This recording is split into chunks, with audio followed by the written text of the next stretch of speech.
And the Economic and Financial Crimes Commission, EFCC, nabbed 6 internet fraudsters in Benue State. And on the foreign scene, Pakistan bans Wikipedia for hosting blasphemous content. We begin with a presidential visit as President Muhammadu Buhari has arrived in Lafia, the capital state of Nasarawa, to inaugurate the federal government projects, including the Agricultural Machinery and Equipment Development Institute in Lafia.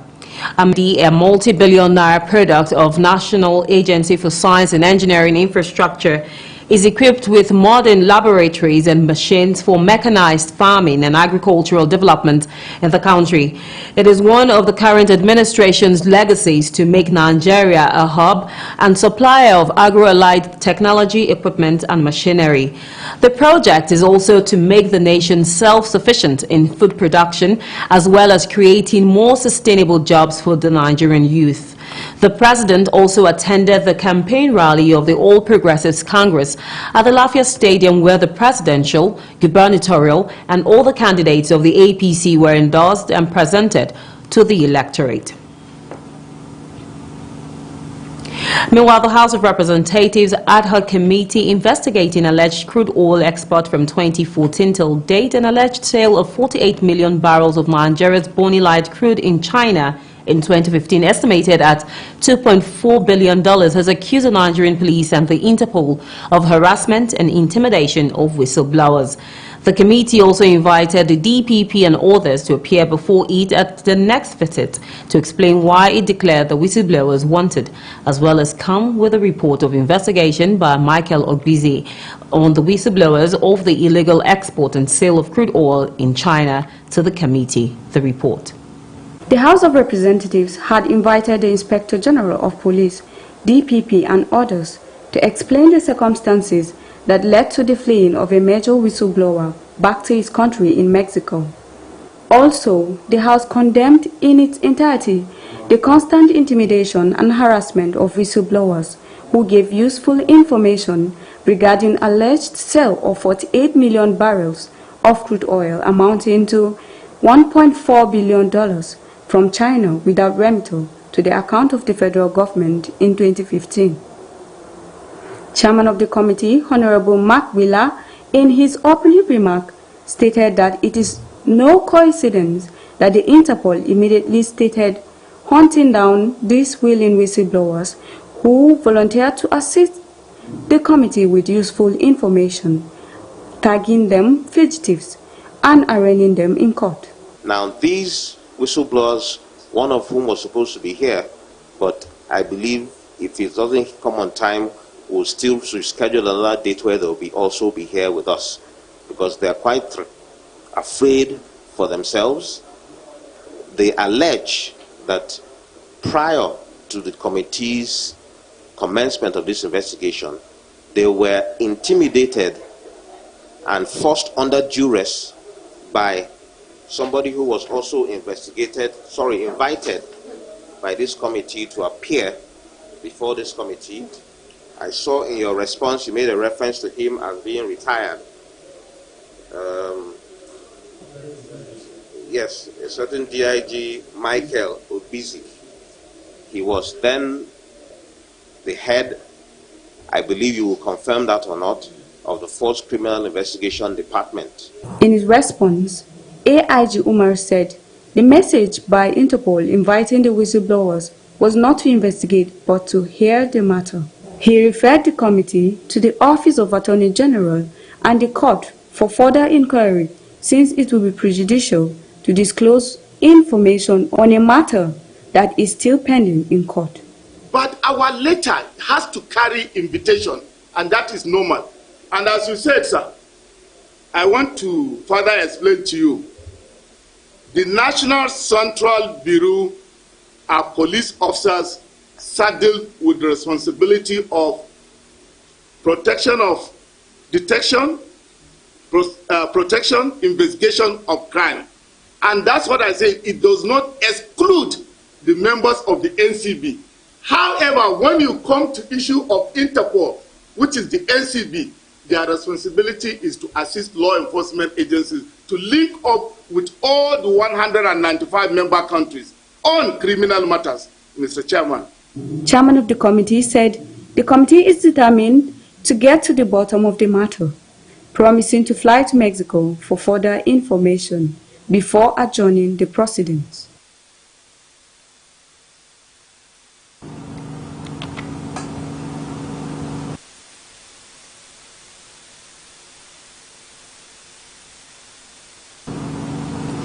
The Central Bank of Nigeria has intensified its effort to end the long queues in banking halls and automated teller machines (ATMs). According to Atiku Mohammed Nasir, Director Security Service of the Apex Bank, agents will be deployed to some commercial banks' premises in Lafia, Nasarawa State to facilitate its new Naira swap policy. Mohammed Nasir believes this measure will help decongest the banking halls and ATMs of horde of customers scrambling for the new Naira notes. He also reiterated that the CBN was committed to easing the stress of Nigerians who are going through in order to access the new Naira notes, adding that the CBN was working in collaboration with the Economic and Financial Crimes Commission to guard against sabotage from commercial banks and point-of-sale agents. Still with the issue of the Naira circulation, the Central Bank Governor Godwin Emefiele says there will be no further extension of the deadline for submitting old notes whose redesigned versions are now in circulation. Emefiele acknowledged the challenges that have beset the implementation of the directive. He said the CBN and other banks are working to address the difficulties, but there will be no date extension. Following a major policy directive to redesign the Naira's major denominations, the bank previously gave a deadline of January the 31st for the submission of the old notes, but later bowed to public pressure, moving the deadline to February the 10th. The Apex Bank's Twitter account shared excerpts of Emefiele's press briefing, which was held in Lagos. He urged Nigerians to be calm in their conducts and the process of the implementation, which has seen violent reactions in some banks and other parts of the country. Meanwhile, Governor Seyi Makinde of Oyo State has deployed Omituntun buses free to ease movement of residents of the state following the twin crisis of the new Naira notes and fuel scarcity. This is contained in a statement by Taiwo Adisa, Chief Press Secretary to the Governor in Ibadan. According to him, the Omituntun mass transit buses will be deployed to more routes within the state for free in order to help the sufferings of the people. The governor said his administration was ready to do whatever it could to alleviate the sufferings of the masses. He said while citizens were free to express their feelings peacefully, government would not condone any resort to violence, adding that the resort to violence would breed other problems. And operatives of the Economic and Financial Crimes Commission, EFCC, have arrested 6 suspects, internet fraudsters in Benue State. The suspects, who were nabbed at their hideout in Makurdi by the Zonal Command, were identified as Dominic Onia, Daniel Ikwe, Samuel Godwin and John Godwin, David Onaja and Oche Patrick. 9 mobile phones, 1 laptop, 1 Zenith ATM card, 1 Wi-Fi set and 1 laptop charger were recovered from them. The anti-graft agency added that the suspects will be charged to court as soon as investigation is concluded. We'll take a quick break, and when NewsLab returns, the Independent National Electoral Commission (INEC) has commended the turnout of potential voters at Saturday's mock voter accreditation. Details of this and more comes to you shortly after the break. Do stay tuned. Working in viewer television as a news anchor has been a wonderful experience, and it just continues to get better and better for me. It's a wonderful experience. All the team, we make sure that we come together, we put our heads together, and make sure that news is delivered on time.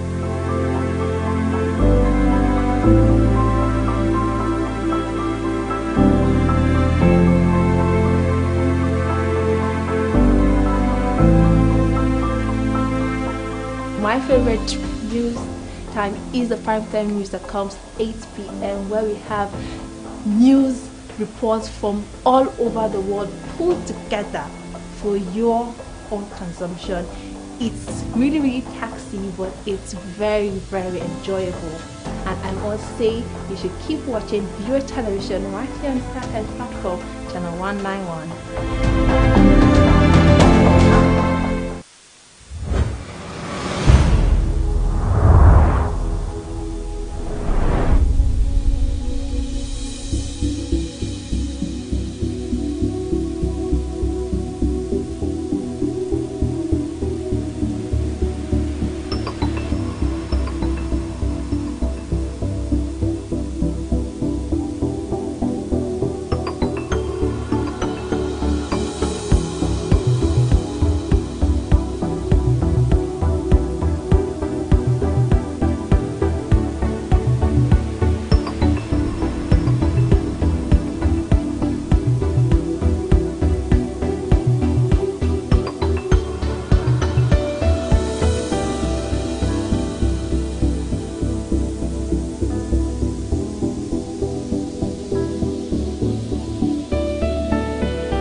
Souls came together.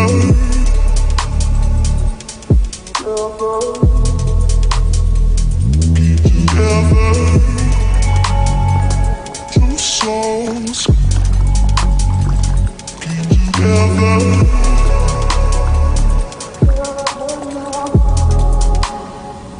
Wherever now.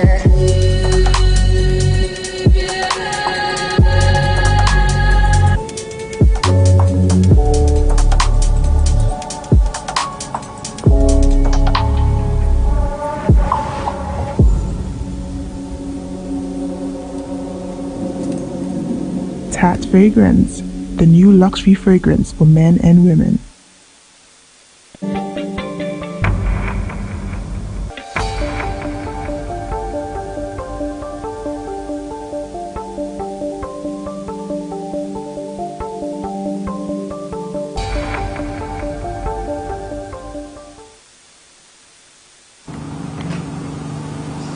You're welcome back, and if you're just joining us, you're on to News Live on Viewer Television. A quick recap of our major stories.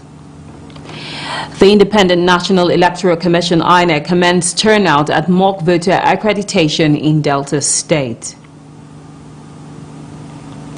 And the Economic and Financial Crimes Commission (EFCC) nabbed 6 internet fraudsters in Benue. And Pakistan bans Wikipedia for hosting blasphemous content. The Independent National Electoral Commission (INEC) has commended the turnout of potential voters at Saturday's mock voter accreditation using the bimodal voter accreditation system (BVAS) in Delta State. The resident electoral commissioner in the state, Monde Utom, said who monitored the exercise in Sampali unit in Asaba, said the exercise is very encouraging. He assured those in doubt that the voter cards issued in 2011 are still valid for the oncoming election. Udo Tom advised eligible voters to turn out en masse to discharge their civic duties on election days. However, potential voters who participated in the exercise commended INEC for its outcome, saying it was a good initiative. And the People's Democratic Party, PDP, has condemned alleged plots by the All Progressives Congress to unleash hate speech against prominent leaders in the north and other parts of the country in a desperate bid to incite Nigerians, cause insurrection, and disrupt the 2023 general elections. The party, in a statement by the spokesperson of the Atiku Okoro presidential campaign organization, Kola Ologbodiyan, accused the APC presidential candidate Bola Tinubu of using incendiary statements as well as deployment of top members of his campaign, including a serving governor, to insult and condemn prominent Nigerian leaders as a ploy to trigger crisis in the polity. Ologbodiyan recalled how Tinubu recently in London declared to his followers that political power is not going to be served in a restaurant. It is not served a la carte.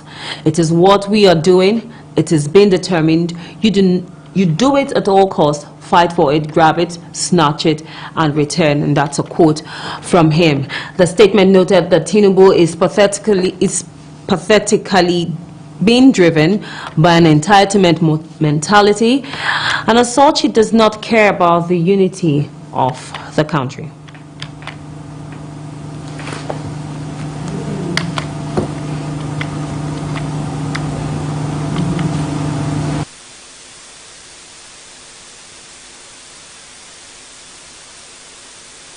No, Nabi.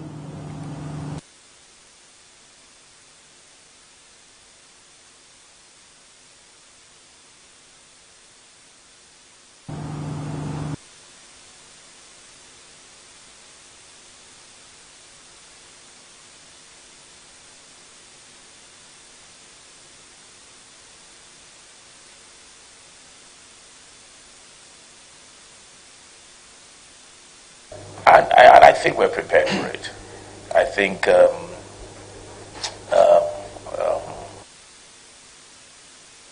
Representative Femi Gbajabiamila has declared that Nigeria is ready for the upcoming 2023 general election, despite rumors from quarters that there will be likely postponement due to insecurity in the country.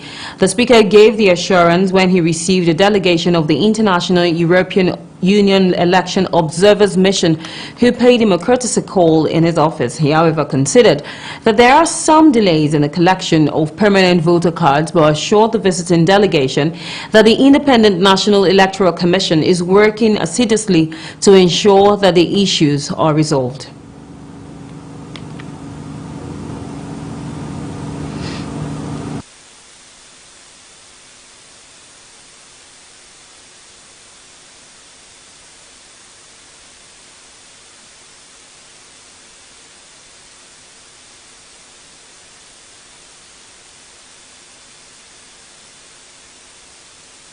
And I think we're prepared for it.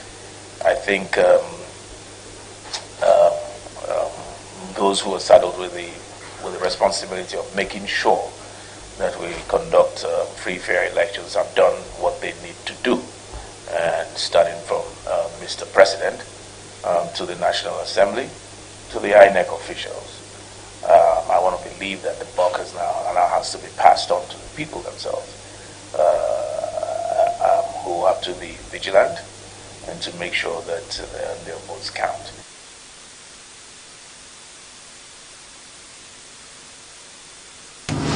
On his part, the leader of the delegation, Barry Andrews, commended the speaker on the role he played in guiding the electoral reforms processes that culminated in the passage of the 2022 electoral reforms. In the 2023 election, the chairman, Plateau State Council of Chiefs and leading traditional rulers in the state, Jacob Giang, has appealed to the women folk to advise their children on words against being used by crafty politicians to cause electoral violence in the 2023 general elections. Jacob Giang made the appeal when the wife of the People's Democratic Party PDP presidential candidate Rukaya Atiku Abubakar and her campaign organization paid him a condolence visit at his palace in Jos. Our correspondent tells us more. Princess Rukaya's visit to the palace of Gongom Jos follows the death of some Plateau State PDP supporters who were involved in a fatal accident after a rally in Pankshin. Gongom Jos used the occasion to call on the women to guide their children and ensure that politicians don't use them to perpetrate electoral vices. The children that a lot of politicians are dragging into waywardness, into thuggery, into drug addiction, they will remain with us. And tomorrow they will be the next batch of Boko Haram, bandits, and so on and so forth. We have this problem here in Nigeria, and I will appeal, you are the mothers of these children. And there are no better people to talk to the children than you, the women folk. And I pray that God grants the desires of the crowd here, and you become the first lady of Nigeria. We will charge you to take on the project to redeem our youths from the calamity is the way forward. The traditional ruler says he is happy that Atiku's wife cooks to visit shortly after the former vice president was in Jos for the same reason. We want to appreciate your visit here on the same mission, because not just because they are PDP supporters, but because they are human beings created by God, just like all of us. So we sincerely appreciate you for coming to celebrate. Not only their family, not only the PDP family, but Plateau State as well.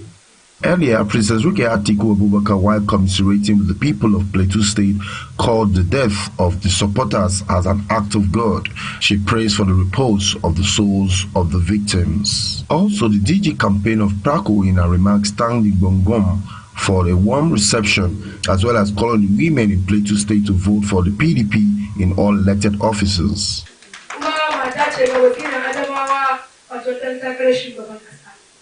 Saboda sanin darajar fada shi yasa duk ƙasar da muka je duk garin da muka je za ta ce mu isa fada mu kai gaisuwa ko kuma da yabi albarka mai girma sarkin da yake wannan babanmu mun zo ne mu samu albarkar wannan fada a sa muna albarka ga wannan tafiya tamu Allah albarkace ta kuma Allah ba mu nasara. The Praco team, after a visit to the Bongom Palace, proceeded to other important functions for which they came to Plateau State. Meanwhile, a building under construction has collapsed in Gwerimpa estate located around 20 minutes from the heart of Abuja. The four-story building is located at the junction of the 7th Avenue. Some construction workers and food vendors were trapped inside the structure, which is around 200 meters from Galadima Gate. However, with large earth movers and other such equipment, emergency personnel arrived at the area right away, took control of the situation and managed the crowd.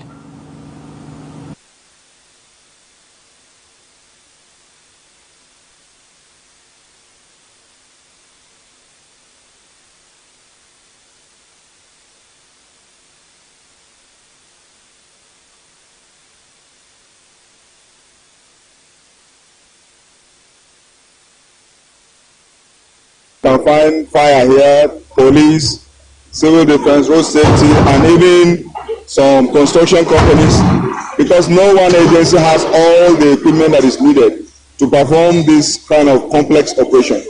Therefore, you have this support of all stakeholders, because in this kind of rescue operation, it's a stakeholder activity. That is why there are so many support and contributions that are being made. And as for the rescue, it's going to continue until we get to the last victim in this operation.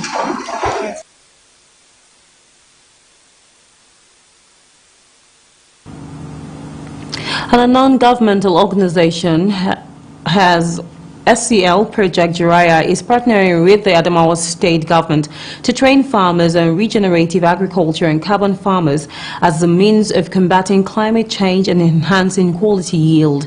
The CEO and project manager, Abiola Ebonhe, while flagging off the project in Yola, said 72,000 smallholder farmers will benefit from the MasterCard-funded project. Percy the Bank completes the report. The need to combat climate change and enhance food production has been a burning issue for the global community.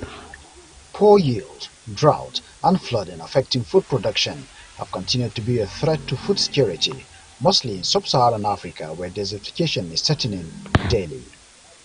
Providing solution to this challenge is the reason for this gathering. Stakeholders in the agri sector and government officials are here to be introduced to a game changer known as regenerative agriculture or carbon farming. This is at the instance of SCL Project Jiraya, which has earlier trained smallholder farmers from Adamawa State on different techniques of modern farming. The beauty of this project is landscape management. What it does to the land has a knock-on effect in so many areas. It has a social effect, it has a financial, economic effect, it has a climate effect, it has a community effect. And the approach of implementing the project is really to build cohesion within the community. So like we mentioned consistently, this is Adamawa implementing for Adamawa. So Adamawa field agents are going out to their communities, meeting with 200 farmers within their community. And for the first year, we're starting with 24 field agents within Adamawa. So that's 24 times 200. Imagine the impact. Adamawa State Commissioner for Agriculture, Dishi Kobe, who attended the event alongside other commissioners and top government officials, appreciated SCL for considering Adamawa State to be part of the project. I want to give the assurance to this new partnership of SCL and Adamawa State Government that for whatever support you need on the part of ministries and parastatals, our doors are widely open and we are ever ready at all times.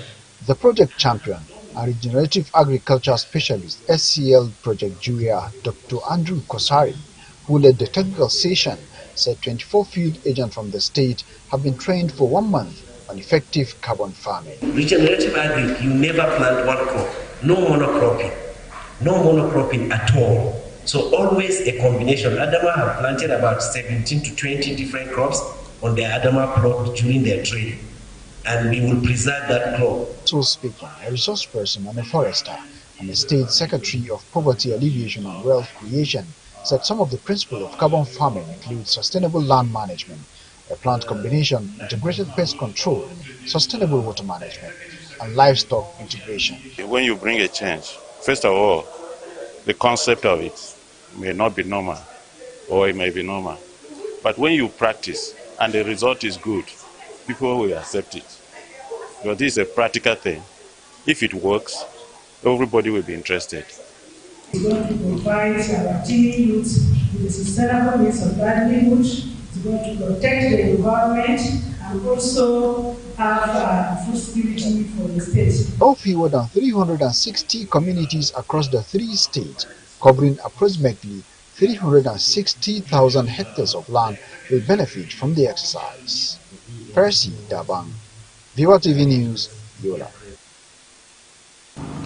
And Governor Babagana Zulum said his administration will conduct promotional examinations for civil servants soon. The governor stated this at the first international conference of the Faculty of Management Science of University of Maiduguri. Our correspondent Beatrice Kurutsi has more on this. The international conference connecting other institutions across Africa was tagged Revolutionizing Management Skills for Economic Advancement and Capacity Building in a Challenging Environment.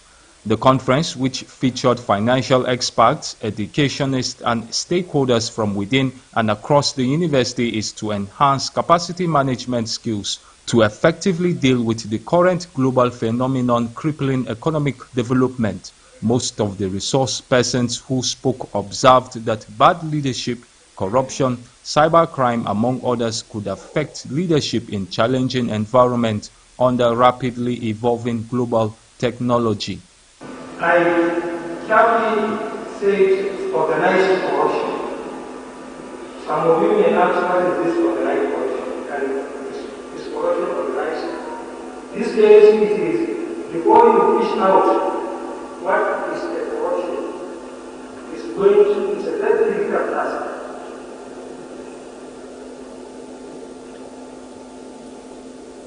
If you follow the meaning of what corruption is, you cannot find where corruption is. The University of Maiduguri will also strive to keep the university's core values, tradition, and culture alive.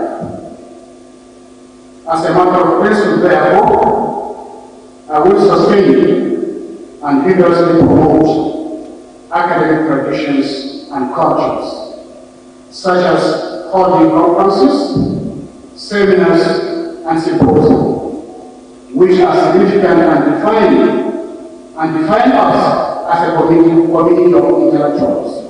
Meanwhile, the governor of Borno State said his government, in ensuring effective service delivery to the people of the state, will soon conduct its first civil service promotional exams. I directed the introduction of promotion examination for all civil servants in the state, the first time in the history of the state, which is with the view to ensuring putting the right people in the right places for quality service delivery to our people. Intellectuals believe that the conference will boost the institution's visibility and prepare future professionals to tackle local, national, and international challenges. Bitrus Kuruti, Viewer Television News, Maiduguri. You're still on to News Live on Viewer Television. We'll bring you international news shortly after the break, to stay tuned. In this 21st century, where all the information we need is now in the palm of our hands. News from around the world, entertainment, celebrity gossip, sports, and much more.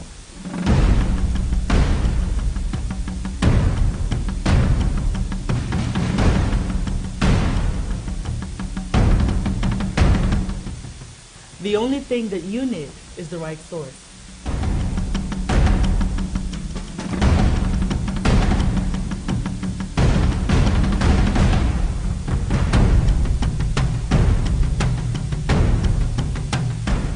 Viewer TV is now on the go. Simply check us out on our social media pages on Facebook, Instagram, YouTube, and Twitter for all the information you need.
On the international scene, Pope Francis on Saturday will meet with victims of South Sudan civil war a day after delivering an impassioned plea for the country's leaders to recommit to peace for the sake of their long-suffering people. Francis is making his first papal visit to South Sudan since it gained independence from Sudan in 2011, then plunged into a brutal ethnic conflict that left the young nation divided and traumatized. Some 380,000 people died in 5 years of bloodshed before the civil war formally ended in 2018 with a ceasefire between warring leaders who remain in power today. At his event on Saturday, the wheelchair-bound Pope met South Sudan's religious leaders who work with poor and marginalized and deeply respected at the devout country where 60% of its 12 million people are Christian. Meanwhile, Pakistan has blocked Wikipedia after authorities censored the website for hosting blasphemous content, and the latest blow to digital rights in the conservative nation. The online encyclopedia was blocked across the country after it failed to respond to the correspondence over the removal of the blasphemous content and meet the deadline. A spokesperson for the Pakistan Telecommunication Authority, Mahalat Obaid, said the PTA had earlier given in the Wikipedia a 48-hour ultimatum to remove material and warned Wikipedia that if instructions were not followed, its services will be blocked within Pakistan. Obaid said it will remain blocked until they remove all the objectionable material. Meanwhile, Japanese Prime Minister Fumio Kishida dismissed one of his secretaries on Saturday over homophobic comments that the premier called outrageous. Kishida said the remarks by Mayoyoshi Arai, in which he said he doesn't even want to look at, married same-sex couples were outrageous and incompatible with an inclusive society the government is aiming for. The 55-year-old apologized later, saying his remarks were not appropriate, even if they were his personal opinion. The dismissal is a further blow to Kishida's government, which has faced plummeting approval ratings since last year.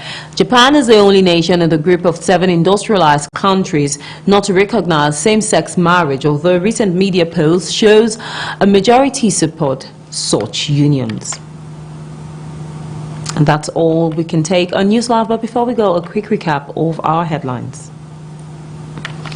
We brought you news that the Independent National Electoral Commission, INEC, commenced turnout at mock voter accreditation in Delta State. And the Economic and Financial Crimes Commission, EFCC, nabbed 6 internet fraudsters in Benue State. And also on the foreign scene, we informed you that Pakistan has banned Wikipedia for hosting blasphemous content. Many thanks for watching. Bye for now.